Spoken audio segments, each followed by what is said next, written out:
The attack on the Vorthak homeworld began at exactly midnight local time. The Vorthak never saw it coming. Dr. Huang Suyung had spent weeks preparing the final weapon. It was not a bomb or a missile. It was something much worse. It was a virus that attacked Vorthak genetic material directly. "Are you certain this will only affect Vorthak?" Admiral Subin asked one final time. "Completely certain," Dr. Huang replied. "I have tested it on genetic samples from over 300 species. It only reacts to Vorthak DNA. And it will work on all of them? Every single one, no matter where they are in the galaxy." Admiral Subin nodded. She had spent her career protecting life. Now she was about to end an entire species. But they had killed human children. Some choices once made could not be forgiven. "Deploy the weapon," she ordered. The virus was released through the water systems of every Vorthak world. It was invisible, odorless, and completely undetectable by Vorthak medical technology. By the time they realized what was happening, it was too late. On the Vorthak homeworld, Thekmor was in his command center when the first reports came in. "My lord, we are getting medical emergencies from all over the city," his aide reported. "Vorthak citizens are getting sick." "Sick how?" "They are just stopping. Their hearts stop beating. Their brains stop working. They simply die." Thekmor felt a chill run through his body. "How many?" "Thousands. And the number is growing. Within an hour, the number was millions. Within a day, it was everyone. The virus was perfect. It caused no pain. The Vorthak simply went to sleep and did not wake up. But it was also completely thorough. Every single member of their species, no matter where they were in the galaxy, was affected at the same time." Thekmor realized what was happening when he began to feel tired himself. "The humans," he whispered to his aide. But his aide was already unconscious at his desk. Thekmor tried to send one final message, but his fingers would not work properly. The room was spinning around him. He fell to the floor and lay there, breathing slowly. With his last breath, he understood that the humans had never been weak.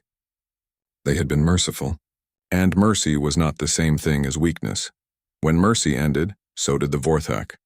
Colonel Oseojin was on one of the Vorthak colony worlds when the virus took effect. She had been preparing to attack their military base, but suddenly there was no need. "Colonel," reported one of her soldiers, "all Vorthak life signs have stopped. All of them. Every single one, ma'am. The entire species appears to be gone." Colonel O looked around at the Vorthak city. Just hours ago, it had been full of life. Vorthak citizens had been walking the streets, going to work, caring for their young. Now it was completely silent. "Collect all their weapons and technology," she ordered. "Destroy anything that could be dangerous. Leave everything else as a monument." "A monument to what, ma'am?" "To what happens when you anger humans." The news spread throughout the galaxy within days. The Vorthak Empire, which had seemed so powerful just weeks before, no longer existed. Not a single member of their species remained alive anywhere in the known universe. The other alien species were terrified. The old Kethran, who had tried to warn the Vorthak, sent a message to the human leadership. "We understand now why the galaxy has been peaceful for so long. We will make sure everyone remembers this lesson." The blue-skinned Althari held special ceremonies on all their worlds. They built monuments to honor the humans who had died on New Sol, and to remind their children never to anger humanity. Other species began teaching their young about the importance of respecting human life, especially human children. Teacher Shin Yuna was still hiding in the forest of New Sol when the human rescue ships finally arrived. She and the 3 children she had saved were some of the only survivors of the entire planet. "Teacher?" asked little Minho, as the human soldiers helped them into the rescue ship. "Are the bad aliens gone?" "Yes," Yuna said, holding him close. "They are gone forever." "Will they come back?" "No," said one of the human soldiers. "They cannot come back ever." Commander Lee Jinho returned to New Busan Station after the war ended. The station looked the same as before, but everything had changed. The galaxy was different now. Ambassador Choi Yunji found him in his office, looking out at the stars. "The other species want to meet," she said. "They want to discuss new treaties. New agreements about how to treat human civilians." "What kind of agreements?" Jinho asked. "Complete protection for all human colonies. Immediate punishment for any species that harms humans. Some of them want to give us official guardianship over their own worlds." Jinho nodded. "And what do we want?" "The same thing we have always wanted," Yunji said. "Peace. Captain Kim Do-yun entered the office with a report in his hands. Sir, we have requests from over 50 species. They all want human protection. They all want to join our alliance. They are scared, Jinho said. Yes, sir. Very scared. Jinho stood up and walked to the window. Outside, ships from dozens of different species were arriving at the station. They came seeking friendship, protection, and forgiveness. Send them all the same message, he said. What message, sir? That we are still the same humans we were before. We still prefer peace to war. We still want to help other species solve their problems without fighting. Nothing has changed. But, sir, Do-hyun said carefully, everything has changed. They know what we can do now. Good, Jinho said. Now they will think twice before they force us to do it again. 1 year later, New Seoul was rebuilt. The new colonists planted cherry trees just like before. They built schools and hospitals and playgrounds where children could play safely. A monument was built in the center of the main city. It listed the names of all the people who had died in the Vorthak attack. At the bottom of the monument were these words. They died because one species forgot that human patience is not human weakness. Their sacrifice ensured that no species will ever forget again. Teacher Shin Yuna became the principal of the new elementary school. On the first day of classes, she stood in front of her students and told them about the importance of choosing peace whenever possible. But teacher, asked one of the children, what if someone refuses to choose peace? What if they hurt innocent people? Yuna looked out the window at the cherry trees blooming in the schoolyard. She thought about the 3 children she had saved, and the 20 she could not save. Then, she said quietly, they learn why the galaxy chooses peace with humans. The galaxy had learned its lesson. In the years that followed, there were no more wars involving human civilians. When disputes arose, they were settled through negotiation and compromise, not because other species had become more peaceful, but because they had learned what happened to species that were not peaceful with humans. The Vorthak Empire was gone. Their worlds were empty. Their name was forbidden to be spoken in many cultures. They had become a cautionary tale told to young aliens about the importance of respecting human life. And in the deep archives of human military facilities, Dr. Hwang Soo-young's weapons remained ready, just in case another species someday forgot the lesson that the Vorthak had learned too late. That humans choose peace not because they are weak, but because they are strong enough to choose mercy, and mercy once withdrawn never returns. The first Vorthak outpost to go silent was on the edge of their territory. It was a small base with only a few hundred soldiers. They were supposed to send a report every 12 hours. When the report did not come, the Vorthak command sent a ship to check on them. The ship found the base still there. All the buildings were undamaged. All the equipment was working perfectly, but there were no Vorthak anywhere. The soldiers had simply disappeared. Where did they go? Asked the ship's captain. His crew searched everywhere. They found weapons left behind. They found half-eaten meals still warm on tables. They found beds that had been slept in the night before, but they found no bodies. No signs of fighting. No messages explaining what happened. The soldiers had been there one day and gone the next. The same thing happened to the next base. And the next? One by one, Vorthak outposts throughout the galaxy went silent. Colonel Oseojin and her ghost battalion were responsible for most of these disappearances. They moved through space in ships that could not be detected by Vorthak sensors. They could land on planets without making any sound. They could walk through Vorthak bases without being seen. How do they just vanish? Asked one of her soldiers as they left another empty base behind them. We do not make them vanish, Colonel O said quietly. We relocate them. Where? Somewhere they cannot hurt any more children. The relocated Vorthak were taken to secret human facilities. They were kept alive, but they were never seen again. General, Bei Jinwoo was coordinating the larger operations from his command center on Earth. His job was to destroy the Vorthak military without letting them know how powerful humans really were. Status. On the fleet actions? He asked his operations team. Vorthak patrol ships are disappearing at a rate of 12 per day, reported Major Park Sun-ho. They send distress signals, then nothing. Are they seeing our ships? No, sir. As far as they know, their ships are just breaking down or having accidents. The Vorthak military command was getting worried. They had lost contact with 47 bases and over 200 ships in just 2 weeks. But they had no idea what was happening to them. It must be equipment failure, said one of Thekmore's generals. These things happen. 47 bases do not have equipment failure at the same time, said another general.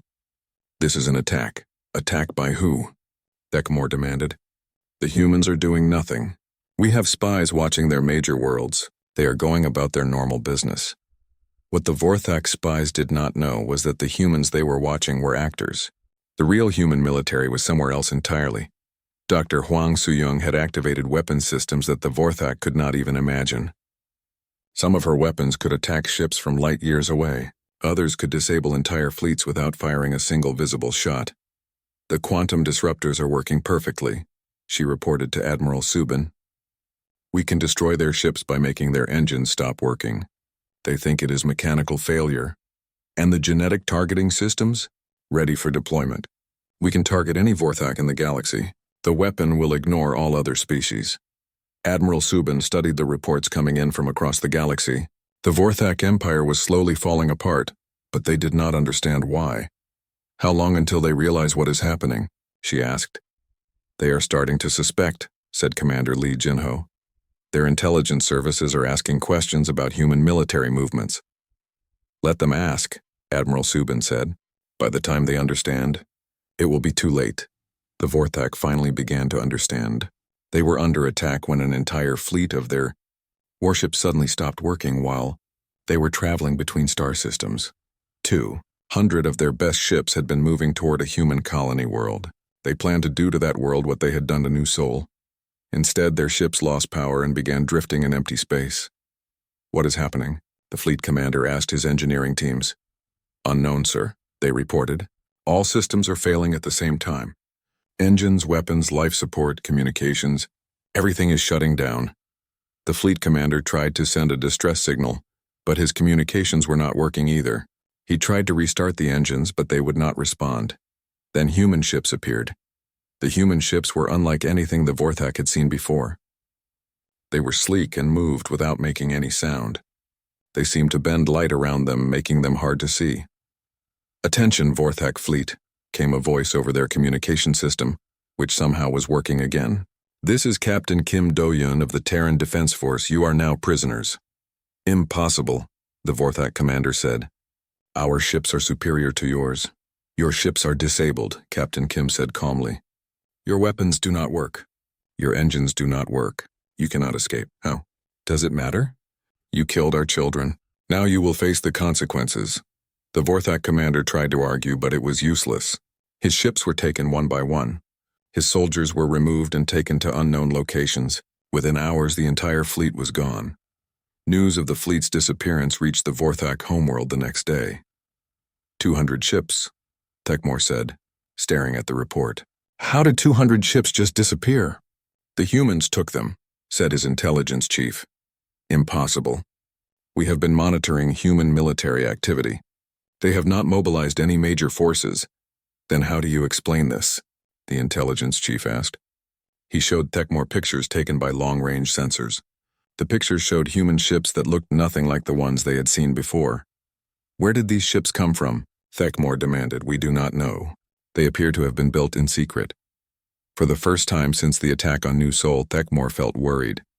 How many ships do the humans have that we do not know about? We are trying to find out, the intelligence chief said. But our reconnaissance ships keep disappearing when they get too close to human space. Thekmore stood up and walked to the big window in his command center. Outside, he could see the great city of his homeworld. Millions of Vorthak lived and worked in the city. They had built a great empire by conquering other species. But now, for the first time, Thekmore wondered if they had made a mistake. Send a message to the human leadership, he said. What kind of message? Tell them we are willing to discuss terms. The intelligence chief looked surprised. Terms, my lord? Peace terms, a treaty. An end to hostilities. But we are winning, the intelligence chief said. We destroyed one of their worlds. We showed them our strength. Thekmore turned away from the window. Are we winning? We have lost 60 bases and over 400 ships. We do not know where the humans are or how they are attacking us. Our own intelligence services cannot explain what is happening. He sat back down at his command chair. Send the message. Tell the humans we want to talk.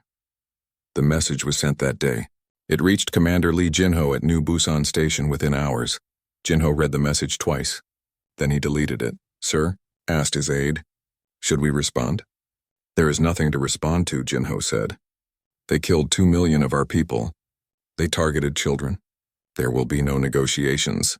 What should I tell them if they send another message?" Jinho looked out at the stars, thinking of teacher Shin Yuna, hiding in the forest with 3 frightened children. Thinking of all the families who would never be together again. "Tell them nothing," he said. "Let them wonder what is coming next." The message from New Seoul reached Earth 12 hours after the attack ended. It was teacher Shin Yuna's voice, broken and scared, telling the story of what the Vorthak had done to the children. Fleet Admiral Im Subin was in her office when the message came. She was a small woman with gray hair, but her eyes were sharp like a knife. She had been in the military for 40 years.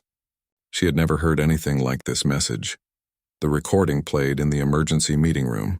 All the human leaders were there. They watched the pictures of burning schools and empty playgrounds.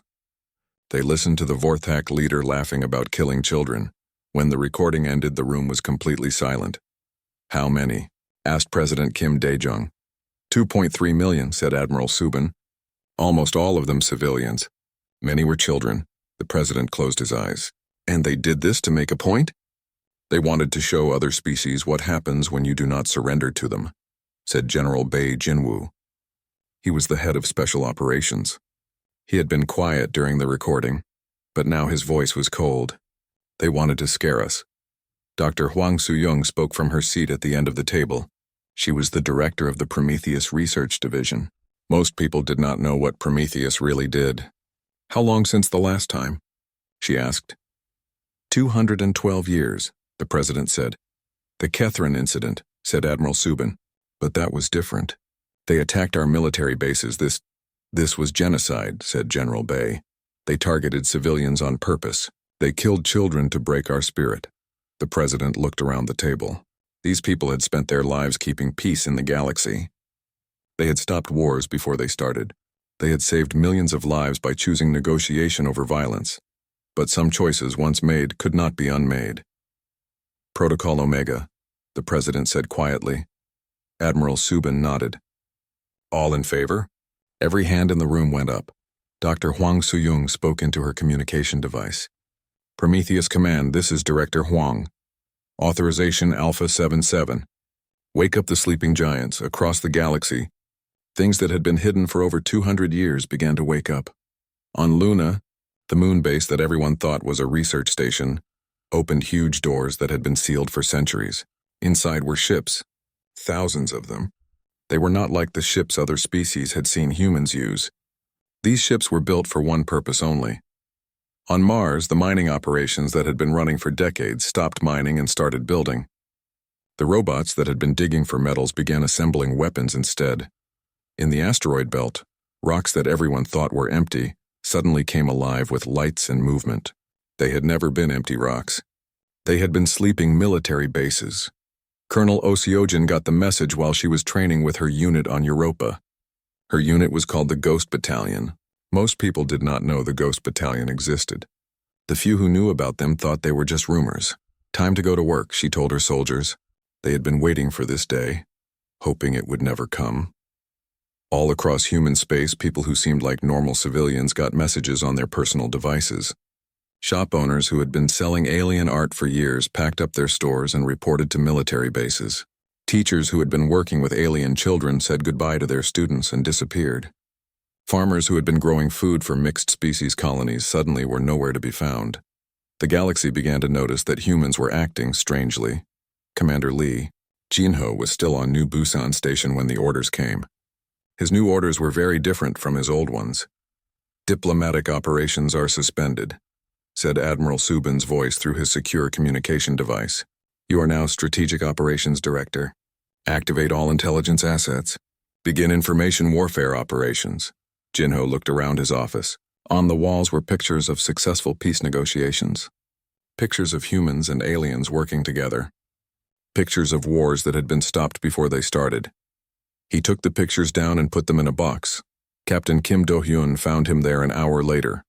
"Sir, we are getting reports from all over the galaxy. Human ships are moving. Lots of them. Ships nobody knew existed. How many?" Jinho asked. We are not sure yet, Dohyun said. But the aliens are scared. The Althari ambassador asked to speak with you. She says her people want to help. Tell her we appreciate the offer, Jinho said. But this is a human matter now. The alien species in the galaxy began to remember stories their grandparents had told them. Stories about the early days, when humans had first come to the stars. Stories about what humans were like before they chose to become peaceful. The old Kethran who had tried to warn the Vorthak sent a message to his homeworld. The humans are moving. Tell everyone to stay out of their way. The blue-skinned Althari held emergency meetings on all their worlds. We must not interfere, their leaders said. We must not help the Vorthak. We must not do anything that might anger the humans. Other species began moving, their ships away from any area where they might accidentally get between humans and Vorthak. Dr. Huang Suyong opened laboratories that had been sealed for over 2 centuries. Inside were weapons that broke the laws of physics. Weapons that could destroy entire star systems. Weapons that could target specific genetic codes. Are we really going to use these? Asked her assistant.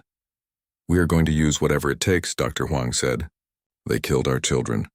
General Bai Jinwu activated sleeper agents throughout the galaxy. These were humans who had been living normal lives for years, sometimes decades.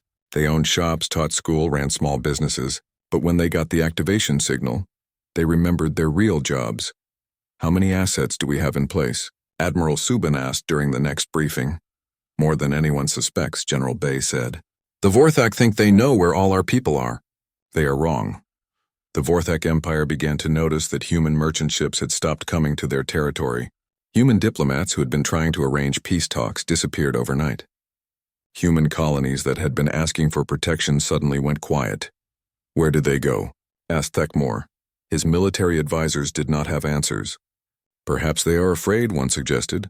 Or perhaps they are planning something, said another. Thekmore laughed. Let them plan. We have seen what humans do when they are angry. They hold meetings and send messages. They negotiate and offer compromises. They are weak. But some of his advisors were not so sure. They had been getting reports from Vorthak ships throughout the galaxy. Reports of human ships that moved too fast to track. Reports of human bases that appeared where no bases had been before. My lord, said his intelligence chief, we may have underestimated them. Impossible, Thekmore said. We saw how they reacted to New Sol. They sent messages. They called for talks. They did nothing. What Thekmore did not know was that humans had spent the last 200 years becoming very good at doing things. Quietly, Admiral Subin stood in the command, center deep under Luna Base. Around her, thousands of officers worked at stations that controlled the greatest military force the galaxy had ever seen. Status report, she said.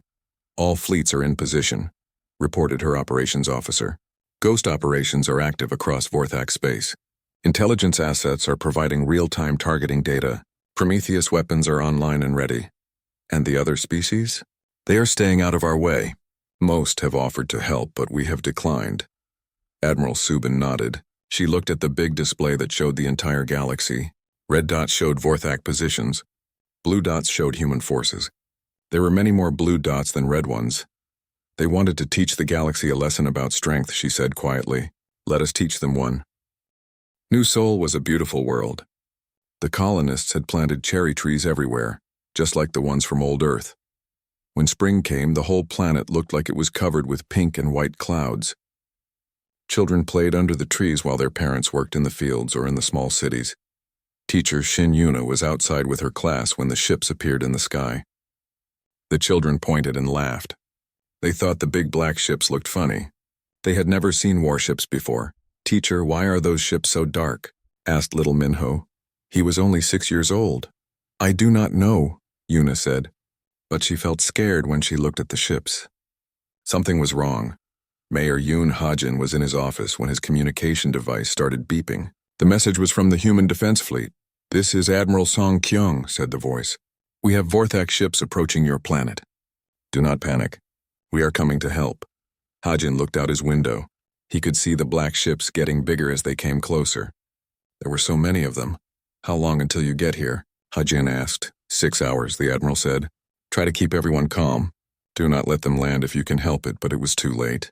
The Vorthak ships were already landing in the fields outside the cities. Huge doors opened on the ships and soldiers came out. They looked like giant lizards walking on two legs. They carried weapons that glowed red. Farmer Kang Minho was working in his field when the first ship landed near his house. The ship was so big it crushed his cherry trees. Soldiers came out and pointed their weapons at him. "You will come with us," one of them said. The words came from a device on his chest that turned his lizard sounds into human words. "Why?" Minho asked. "I have done nothing wrong."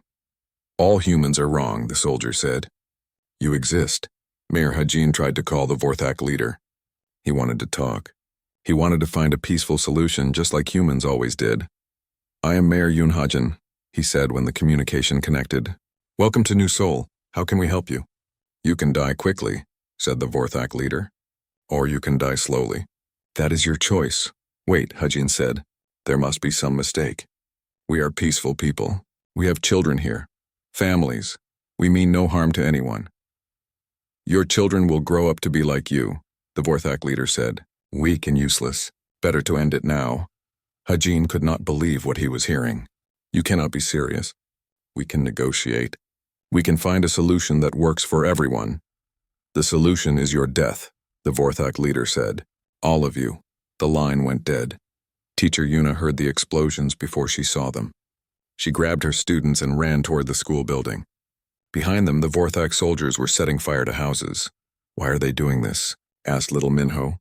He was crying now. "I do not know," Yuna said. She was trying not to cry herself. "Stay close to me." They ran into the school and locked the doors. Yuna used her communication device to call for help. "This is Teacher Shin Yuna at New Seoul Elementary School," she said. "The aliens are attacking us. They are burning everything. They are killing people. Please help us." She sent the message to Earth, to the space stations, to anyone who would listen. Admiral Song Kyung arrived with the human defense fleet, but he was too late to stop what had already started. His ships were smaller than the Vorthak ships. He had 12 ships. The Vorthak had 50. "This is Admiral Song Kyung of the Terran Defense Fleet," he said on the open communication channel. "Stop your attack on the civilians." "We can talk about this," the Vorthak leader answered. "There is nothing to talk about. Watch and learn what happens to weak species." The Vorthak soldiers went from house to house. They did not care if the people inside were old or young, sick or healthy. They killed everyone they found. Farmer Kang Minho tried to protect his family, but the Vorthak soldiers were too strong. They had weapons that could cut through anything. They had armor that stopped human bullets. "Please," he said as they dragged his wife and children outside. "They are innocent. Take me instead." The Vorthak soldier looked at him with yellow eyes. "We will take all of you." Teacher Yuna hid in the school basement with 23 children. They could hear the soldiers walking around upstairs, breaking things and laughing. "Teacher, I want to go home," whispered a little girl named Suna. "Soon," Yuna lied. "We will go home soon." She knew they would probably never go home again, but she had to keep the children calm. The Vorthak found them anyway. They always found everyone. The soldiers came down the stairs with their red weapons glowing. "They looked at the children like they were looking at insects." "Please," Yuna said. "They are just children. Let them go." "Children grow up to be adults," the soldier said. "Better to stop the problem now." Admiral Song Kyung tried to fight, but his small fleet could not win against so many Vorthak ships. When he tried to protect the evacuation ships that were trying to save civilians, the Vorthak destroyed them all. "This is Admiral Song Kyung," he said in his final message. "Tell Earth what happened here. Tell them the Vorthak killed everyone. Tell them." His ship exploded before he could finish. The attack went on for 3 days. When it was over, New Seoul was silent. The cherry trees were burned. The cities were empty. The schools had no children. Out of 2,300,000 people, only a few hundred survived. They hid in caves or in the deep forests. Teacher Yuna was one of them. She had saved 3 children, but 20 others had died protecting them. The Vorthak leader made a recording of what they had done. He sent it to every human world and every space station. "This is what happens to species that are too weak to fight," he said in the recording. The camera showed the empty cities and the burned fields. "This is what happens to their children." He showed pictures of schools that had been destroyed. He showed hospitals that had been bombed. He showed playgrounds where no children would ever play again. Other human colonies can surrender now, or this will happen to them too, the Vorthak leader said. Choose quickly. Teacher Yuna sat in the forest with the 3 children she had saved. They were hungry and scared. They had no homes to return to. Will help come? Asked little Minho. He was the same boy who had asked about the dark ships. Yuna looked up at the stars. Somewhere up there, other humans would be getting the message about New Sol. They would see what the Vorthak had done to their people. Yes, she said quietly, help will come. She did not know what kind of help would come, but she knew it would come. The Vorthak had made a terrible mistake. They thought humans were weak because humans chose peace. They thought humans could not fight because humans preferred to talk. They were about to learn that there is a big difference between choosing not to fight and not being able to fight. The galaxy was about to remember why, for over 200 years, no species had dared to hurt human children. The Vorthak had just become the first species in over 2 centuries to find out what happened when you made that mistake. The space station called New Busan floated quietly in the darkness above the planet. Inside the station, thousands of beings from different worlds worked together. Humans, aliens with blue skin, creatures with many arms, and others that looked like walking trees all moved through the bright hallways. Commander Lee Jinho stood at the big window in his office. He watched the ships come and go from the station.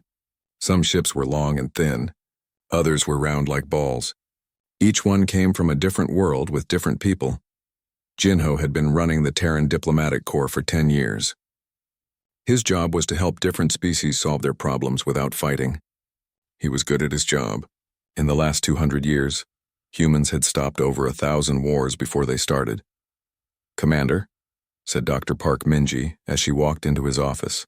She carried a tablet in her hands. Her face looked worried. We have visitors. Jinho turned from the window. What kind of visitors? The kind we have never seen before, Minji said. She showed him the tablet. On the screen was a picture of a large ship. The ship was black and had sharp edges like a knife. They called themselves the Vorthak Empire. They came from outside our galaxy. Jinho looked at the image. The ship did not look friendly. Have they asked to talk? Not asked, Minji said. They told us they want to talk. They said we will meet them now or they will take what they want. Captain Kim Do-hyun walked into the office. He was a big man with scars on his hands. Sir, their ship is 3 times bigger than our biggest ship. They have weapons we cannot identify. Jinho sat down at his desk. Set up a meeting. Get Ambassador Choi Yoonji ready. We will talk to them the same way we talk to everyone else. 2 hours later, the Vorthak came to the station. They were tall creatures that looked like lizards walking on 2 legs. Their skin was dark green and covered with hard scales. Their eyes were yellow and never seemed to blink. Their leader was called Thekmor. Ambassador Choi Yoonji met them in the big meeting room. The room had seats for many different types of beings. Some species needed water. Others needed different air to breathe. The humans had built the room to make everyone comfortable. Welcome to New Busan Station, Yoonji said with a smile. We are happy to meet new friends. Thekmor did not sit down. He stood tall and looked down at her. We are not here to make friends. We are here to tell you about the new order. New order? Yoonji kept smiling, but Jinho could see she was being careful. The Vorthak Empire now controls this part of space, Thekmor said. His voice was deep and rough. All species will follow our rules. All species will give us what we want. Any species that fights us will be destroyed. The other aliens in the room became quiet. Some of them moved away from the Vorthak. Jinho had seen this before. When a new species tried to take control by force, the smart species stayed away from them.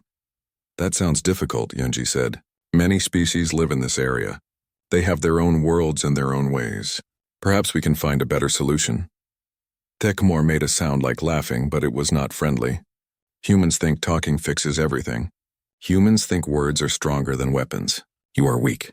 An old alien called Kethran stood up slowly. The Kethran species had lived in space for thousands of years. They were very wise. Young Vorthak, you should listen to the humans. They have brought peace to our galaxy.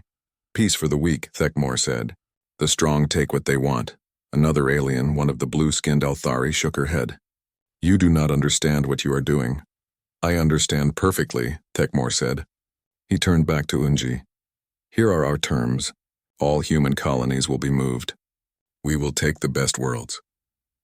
You will give us your technology. You will serve the Vorthak Empire. Jinho spoke for the first time. We cannot accept those terms. Thekmor looked at him. Then you will be destroyed.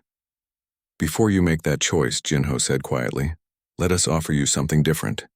We can give you empty worlds to live on. We can share our technology for peaceful uses. We can help your people find a place in our galactic community. We do not want your help, Thekmor said. We take what we need. The meeting went on for hours. The humans offered many different solutions. They offered trade agreements. They offered empty star systems. They offered to help the Vorthak build new colonies. Every time Thekmor said no, your offers show how weak you are, Thekmor finally said. Strong species do not ask. They take. The old Kethrin tried one more time. Young one, listen to me. I have lived for 800 years. I have seen many species try to conquer others. The humans are different. They choose peace, but that does not mean they cannot choose war. Old creature, your words mean nothing, Thekmor said. If humans could fight, they would fight. Because they only talk, they are weak. The blue Althuri stood up. We are warning you because we care about all life. Do not anger the humans. Your warnings are the fear of weak species, Thekmor said. Watch and learn what strength looks like. After the meeting, the aliens who had tried to warn the Vorthak stayed to talk with the humans. They will not listen, the Kethron said sadly. Some species must learn the hard way. How long has it been? Asked the Althari. 212 years since the last time, Jinho said quietly. What happened to that species? Asked a young alien who had never heard the story. The older aliens became very quiet. Finally, the Kethron spoke. Nothing happened to them. They simply stopped existing. Dr. Minji checked her tablet. Commander, the Vorthak ships are moving toward the neutral zone. Are there any human colonies in that area? Asked Captain Dohyun. Yes, Minji said. New Sol is the closest. Jinho stood up and looked out at the stars. For over 200 years, humans had chosen peace. They had built a galaxy where different species could live together safely. They had stopped wars before they started. They had helped millions of beings find better lives. But some species, it seemed, would never learn. Send a message to New Sol, Jinho said. Tell them to prepare for visitors. Tell them to try very hard to make those visitors happy. And if they cannot make them happy? Dohyun asked. Jinho was quiet for a long moment. Then he said something he had not said for over 200 years. Then we will remember why the galaxy learned to leave us alone.